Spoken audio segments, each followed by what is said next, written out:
Hello, my name is Sandra. I am here to present my oral presentation assignment.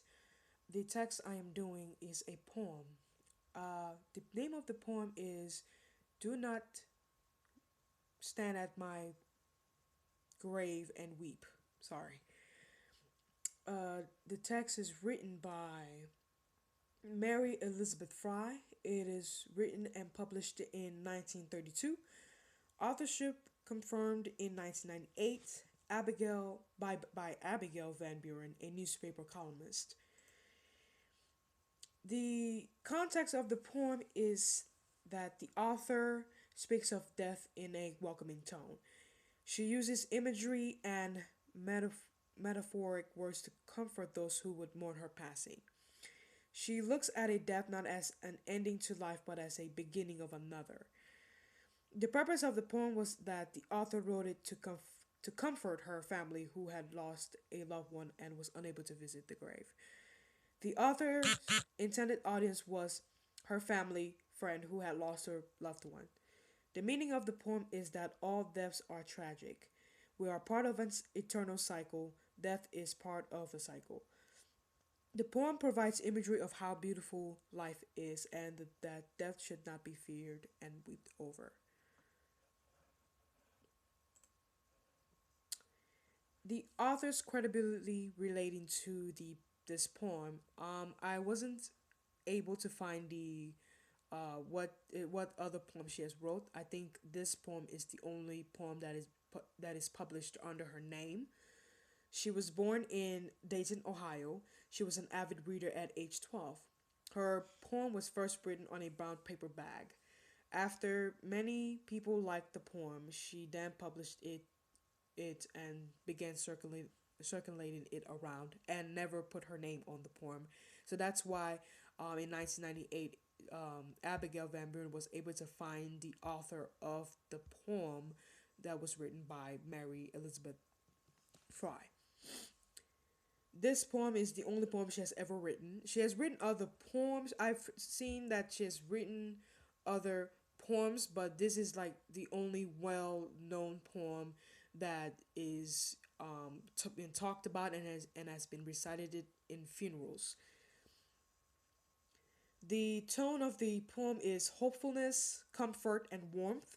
The subject of the text is presented is dealing with death. That is what the short poem is all that talks about it or tells a story about.